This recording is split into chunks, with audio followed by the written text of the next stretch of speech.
Hello, good evening, guys. Welcome to Land Tamer Stream. We're back on a Monday, and we're going to talk about just where we're at on the CCIE written study preparations, and with a countdown to Cisco Live in Orlando. Looking forward to those things. Not a whole lot to talk about today. As a matter of fact, the Land Tamer Stream here, we've kind of been out of action for the last week. And we're going to explain that here in a minute. Let me pull up the agenda, which is brief, short but sweet. And the chat window here, in case anybody wants to chat, hang out. For some reason, the last couple of sessions, I was not streaming live on Twitch. I don't know why at this point. I just ran a test, re-entered my stream keys. Everything seems to be okay. It looks like I'm running live. So anyway, my apologies for that. I have been posting on YouTube, though, so that's been up and working. But anyway, guys, it has been about a week since, I've streamed anything, and that has been due to just...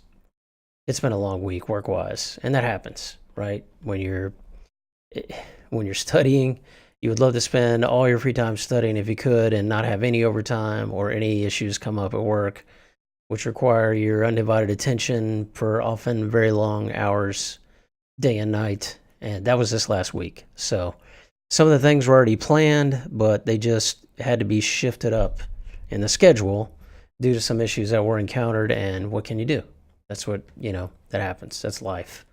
Also, there's a little thing in the United States called tax day. And so I had to finish my taxes, get all that stuff done. So I'm pretty happy about that. So now I can focus from here on out, should be able to focus pretty heavily towards the CCIE written study prep. And, that's what this looks like. That's part of this stream, guys. This is what routine looks like. There's not a lot to present here that's new or fascinating or exciting. This is just a day-to-day grind, and it's been 7 days because things happen, right? And that's part of the CCIE journey, is being able to cope with and not let something like this knock you completely off track. That never entered my mind, right? That has never entered my mind, not once since I made the decision this is what I want to do. It has happened to me in the past in earlier tracks, like CCNP and the CCNA. There were certain times where I just sort of got off track. A week went by, next thing you know, 2 weeks, 4 weeks, a couple months. It happens, right?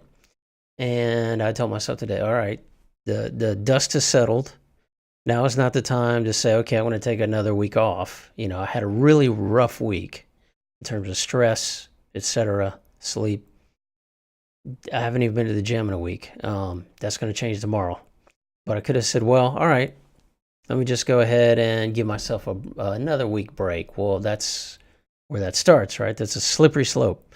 So we're back at it today. We're studying some topics for the CCIE written. I'm going to be probably researching IPv6 multicast, doing some reading on that. And, of course, I'm using this blueprint document, which is linked below in the drive. Share. And this is where I'm at. I've covered now pretty much all the videos and all the reading I can do for topics 1, 2, and 3, major topic headings 1 and 2. Now I'm on 3, and I'm down to just reading Cisco docs, right? Which I'm leveraging, like I mentioned before, this blueprint links document, which has the blueprint listed and was graciously shared by Jedediah Casey on his blog. And I'm basically going through this. And a lot of these links are, like I said, leading to Safari Books Online, the official Routing and Switch v5 official certification guide, which is awesome. So that's where I'm at right now. Not a lot else to say to share, anything exciting.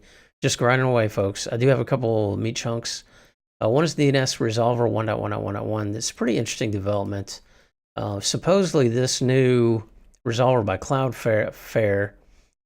Flare, was released yesterday on April Fool's, but it is not a joke. This is actually supposed to be faster than Google's Anycast DNS and OpenDNS. There are some statistics to sort of back this and some other articles that I researched on this that go along with it. Suppose there's a few more steps of privacy in there, supposedly. They say they're going to remove logs and things like that, purge logs. My ISP's DNS are still faster from home. I tested that myself. So I'm not switching to this, but I have known one thing that came up. I've known people use this as a dummy address. I've seen this too in some configurations, where like you want to give someone a bogus address to use or a dummy address for DNS. I've seen people put in 1.1.1. Well, this is a real DNS server now on the internet, so you can't really use a dummy address anymore. I wouldn't recommend it anyway. So if you've done that in the past, be aware of that. And then I made some comments on my own sort of conjectures about comparing different boot camps based on what other people have written or said to me or mentioned. But if you want to read a blog of someone who has been to both INE and Narbik boot camps, even recently, Tony E., big supporter of the stream and has done some great YouTube videos himself. I really enjoyed this blog that he wrote about the experience. As you see, 2018-03. This was just posted last week, I think. Really good read. I read through the whole thing, and I highly recommend this meat chunk. If you haven't read it all already, definitely check it out. That's all I got tonight, guys and gals, and hope to be back at least by Wednesday to do another vlog and update, and maybe have some other meat chunks, and just to encourage you folks to keep on studying. Hope you get all the good bits in your labs and on your jobs, and keep on going day by day. We'll get there. Take care, folks. We'll see you back here soon in Land Tamer Stream.